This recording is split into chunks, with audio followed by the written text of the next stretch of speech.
Another day, another vlog. Hi mga B! This is Ate Rose. Welcome to my vlog. Ngayong araw nga, in-invite na naman ng magnanay sa birthday yan. Wow. Sabi ko nga sa anak ko ay galing-galingan mong umaura at nang makapag-take out. Ito nga ang anak ko, kapag nalaman na may gala, ay excited pa sa akin. Ang alis nga namin ay 4 to 5. Aba, naligo ng alas 2. Ay, napaka-goods. Ngayong araw nga, isi-celebrate ang birthday ng aking biyanan. Wow. Sabi nga ng mga hipag ko ay kakain na nga lang daw kami sa labas. For the good. Umalis na nga kami ng maaga-aga at baka matraffic pa. Alam nyo naman, dito sa lugar namin, lahat ng daan ay inaayos na. Simula nga dito sa bahay namin hanggang doon papunta sa may terminal ay nilakad na lang namin. Yung terminal nga dito sa lugar namin ay pwedeng lakarin. Pero pag tinamad-tamad ka, ay sumakay ka ng tricycle. Para good. Pag ganito nga may ganap ay dapat hindi pinapalagpas. Ito nga ang mga kapatid ng asawa ko ay minsan ko lang din makasama. 4 nga silang magkakapatid at ang panganay ay teacher. Ang pangalawa naman ay may-ari ng SM. Yung pangatlo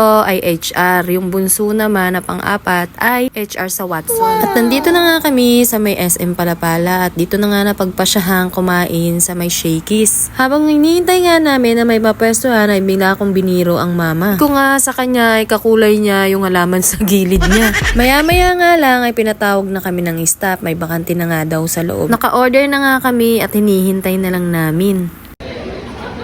Ma, happy ka? Masasabi ko talaga na napakaswerte ko sa biyanan ko na yan. At kahit na sobrang ingay niyan ay never akong binungangaan yan. At maya-maya nga lang ay dumating na ang aming order. Meron kaming carbonara at meron din kaming sliced bread, chicken na may chicken at meron din po kaming pizza. At merong Italian spaghetti. Wow!